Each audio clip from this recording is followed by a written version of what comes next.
नमस्कार दोस्तों। भारतीय शेयर बाजारों में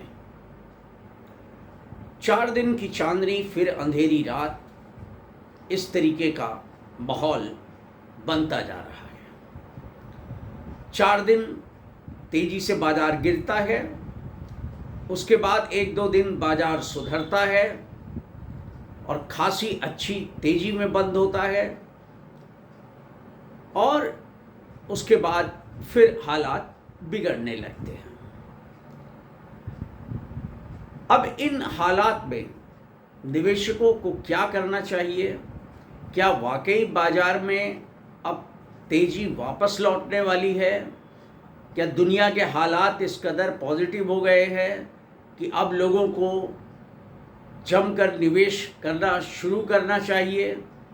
आइए इन कुछ पहलुओं पर विचार करना ज़रूरी है।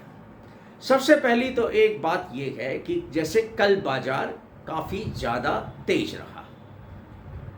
अब मैं उन टेक्निकलिटीज़ में नहीं जाता हूँ कि एक्सपायरी थी और शॉर्ट पोजीशंस को कवर किया गया, क्या किया गया, ये आप एक किनारे रखिए। सबसे बड़ी चीज़ ये है कि जो भी आप इन्वेस्टिंग, एक मजा हुआ इन्वेस्टर है, उसको एक समय देना चाहिए शेयरों को, अपने इन्वेस्टमेंट को, ताकि वो ग्रो कर सके। तो मेरा जो अंदेशा है, मैं ये मानकर चल रहा हूँ कि बाजार के हालात जिस हिसाब से बयां कर रहे हैं वो ज़मीनी हकीकत से कोसों दूर है। यानी दुनिया में अभी कोई ऐसे कोई संकेत नहीं मिले हैं, कोई सिग्नल नहीं मिले हैं जहाँ की ये स्पष्ट हो सके कि युद्ध खत्म होने के आसार हैं या युद्ध खत्म होने वाला है। कि बाजार ने 1 मार्च को जो तेजी दिखाई, उसके पीछे की वजह क्या है? इसके पीछे कोई वजह नहीं है, तेजी का कोई लॉजिक नहीं है। इसलिए आप इस चीज़ को खुद आप अध्ययन कीजिए, खुद आप देखिए, थोड़ा समय दीजिए कि आप देखिए दुनिया में क्या हो रहा है। खाड़ी युद्ध से जुड़ी हुई घटनाक्रमों पर नज़र रखिए कि क्या नए घटनाक्रम हो रहे हैं। अमेरिका क्या कर रहा है, इजराइल क्या कर रहा है, ट्रंप क्या कर रहे हैं, कभी कुछ बोलते हैं, कभी कुछ बोलते हैं। अभी जो हालिया उनका भाषण है, उस भाषण के अंदर उन्होंने जो है वो एक तरफ बोलते हैं कि मैं ईरान को पाताल लोक में पहुंचा दूंगा, पाषाण युग में पहुंचा दूंगा, और दूसरी तरफ बोलते हैं कि बस जल्दी ही कुछ ही हफ्तों में जो है मैं युद्ध जो है वो बिल्कुल समाप्त होगा और हम वहाँ से चले जाएंगे। अब इन बातों पे कौन भरोसा कर सकता है? लेकिन अगर मान लीजिए आज के दिन कोई भी, अगर आज ही के दिन मान लीजिए अभी ही युद्ध समाप्ति की घोषणा हो जाए, ईरान भी राजी हो जाए, अमेरिका भी राजी हो जाए, तो क्या बाजार के हालत तुरंत सुधर जाएंगे? कंपनियों की कॉर्पोरेट अर्निंग्स रातों रात या 1-2 क्वार्टर में एकदम सुधरनी शुरू हो जाएगी? बाजार में एकदम से मांग पैदा हो जाएगी? जी नहीं, कतई नहीं, ऐसा कुछ नहीं होने वाला है। असली टीस, इस युद्ध की असली टीस और महंगाई का बोझ और महंगाई का जो विकराल रूप है, वो अब कुछ महीनों बाद, यानी 1 महीने 2 महीने बाद सबके सामने आने लगेगा। हाँ, जो बहुत से देश हैं जहाँ कि ये धीरे धीरे अपना रूप दिखाना शुरू कर चुका है और भारत उससे कोई अछूता नहीं रहेगा। क्यों? क्योंकि हमारी सबसे बड़ी मजबूरी है, हमारा एक मजबूर आयात, क्वांटम ऑफ इंपोर्ट्स, जैसे पेट्रोल, डीजल या कच्चा तेल या और दूसरे पेट्रो प्रोडक्ट्स, हम उस पर बहुत ज़्यादा हम आयात पे निर्भर हैं। दूसरा है जो हमारे लिए सबसे बड़ी ज़रूरी चीज़ है, वो है फर्टिलाइज़र्स। फर्टिलाइज़र्स के लिए भी हम लगभग 50% जो हमारा हिस्सा है वो आयातित है, इसलिए हम खासा फर्टिलाइज़र आयात पे हम जो है डिपेंडेंट है। अब रही बात और दूसरी चीज़ों पे, सोना है, सोना भी हम अच्छा खासा आयात करते हैं और इन सब का भुगतान हमको जो है वो डॉलर में करना पड़ता है।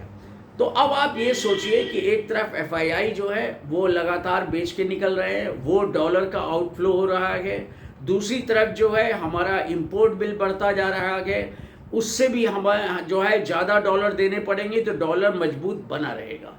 और एक चीज़ आप जान लीजिए कि जब तक डॉलर मजबूत रहेगा या उसमें बढ़ने का क्रम जारी रहेगा, तब तक बाजार बहुत ज़्यादा स्थिर गति से ऊपर नहीं जा सकता। ये इस टाइप की जो तेज़ी है, या डेड कैट बाउंस कह लीजिए, या रिलीफ रैली कह लीजिए, या आप शॉर्ट कवरिंग का रूप इसे दे दीजिए, ये एक तरीके का जो निवेशक है जोश में आके, या फोमो है कि साहब फियरिंग और मिसिंग आउट, कह रहे मैं बाजार देखिए इतना तेज़ अब घूम गया, अब बाजार तेज होगा, और उसी में जो है तड़का लगा देते हैं। बहुत से जो है एनालिस्ट लोग आते हैं टीवी चैनलों पे, और वो आपको तुरंत जब गिरने लगता है तो कहते हैं बेचिए बेचिए, और जब बढ़ने लगता है तो कहते हैं कि अब बिल्कुल खरीदिए, लगाइए। और ऐसे में जो है ये एक तरीके का इन्वेस्टर्स के लिए वैल्यू ट्रैप हो जाता है। इसलिए मेरे कहने का केवल मतलब, इस वीडियो का मकसद ये है कि आप बहुत सोच समझकर आप निवेश कीजिए, क्योंकि अगर महंगाई बढ़ेगी, महंगाई का बम फूटेगा, तो किसी भी हालात में जो है आदमी के पास न तो बाइंग पावर रहेगी उतनी, न कॉरपोरेट अर्निंग्स कंपनियों की रहेगी, तो आखिर बाजार किसको वैल्यू देगा, किसको महत्व देगा, किसके आधार पे जो है बाजार जो है वो कुलाचे भरेगा। जब तक कॉरपोरेट अर्निंग्स नहीं होंगी तो बाजार कैसे शेयरों को वो करेगा। हाँ, कुछ ज़रूर ऐसी सेक्टर्स है जहाँ की संभावनाएं, चाहे युद्ध हो चाहे ना हो, बल्कि युद्ध हो तो कहीं बेहतर स्थिति होती है उन सेक्टर्स के लिए, या युद्ध के बाद जो सेक्टर्स ग्रो कर सकते हैं, जिनकी डिमांड बढ़ सकती है, उनके ऊपर मैं एक अलग से वीडियो आपको जल्दी ही बना के दूंगा। आप उस पर थोड़ा विचार कर सकते हैं। लेकिन मेरे कहने का मतलब ये है कि ये जो क्षणिक तेजी है, जब तक डॉलर तेज है, जब तक हम अंतर्राष्ट्रीय बाजार में तेल की कीमतें नीचे नहीं आती है, वो इतनी जल्दी आने वाली नहीं है, क्योंकि सप्लाई चेन जो भी है क्रूड की, चाहे गैसेस की, चाहे वो फर्टिलाइजर्स की है, वो इतनी जल्दी रिस्टोर होने वाली नहीं है। इसमें कई महीने और साल लग सकते हैं, और इसका असर जो है सीधे सीधे महंगे इंपोर्ट के रूप में दिखाई दे सकता है। तो इन हालात में आप एक बिल्कुल सामान्य सा फंडा अपना के चलिए कि अगर कॉरपोरेट अर्निंग्स प्रभावित हुई, अच्छी नहीं हुई, तो बाजार शेयरों को बहुत ज़्यादा महत्व नहीं देगा, और उनकी वैल्यू जो है वो बाज़ार में, उनकी कीमतें जो हैं बहुत तेज़ी से बढ़ नहीं पाएंगी। क्षणिक बढ़ जाएं वो दीगर बात है। तो आप नज़र गड़ाए रखिए, अपना खुद अध्ययन कीजिए, खुद सोचिए, खुद विचारिए क्या करना है। और दूसरी बात एक ये कि मैंने जो कुछ भी इस वीडियो में बोला है वो मेरा निजी विचार है, मेरा ये सोचना है, और मैं उसी हिसाब से निवेश संबंधी अपनी रणनीति बनाता हूँ। तो आपको क्या करना है, ये आप अपने विवेक से फैसला लें, अपने फाइनेंशियल एडवाइज़र से फैसला लें। अब यहीं पे मैं वीडियो को विराम देता हूँ। तो मेरे कहने का मतलब, आप किसी वैल्यू ट्रैप में न जाएं, क्षणिक तेजी की लालच में आकर के कोई ऐसा कदम ना उठा ले जो आपके लिए घाटे का सौदा साबित हो। तो इस वीडियो में आज इतना ही, और अगले वीडियो तक मुझे इजाज़त दीजिए। अगर वीडियो अच्छा लगा हो तो प्लीज़ लाइक कीजिए, शेयर कीजिए, और अगर आपको मेरी बातें कुछ कन्विंसिंग लगती हैं, और आने वाले वीडियोस में भी हम आपको ऐसे ही जो है वो टिप्स देने की कोशिश करेंगे अपने अनुभव से, तो आप वीडियो को सब्सक्राइब ज़रूर कीजिए और हमारा हौसला अफजाई कीजिए। धन्यवाद। जय हिंद।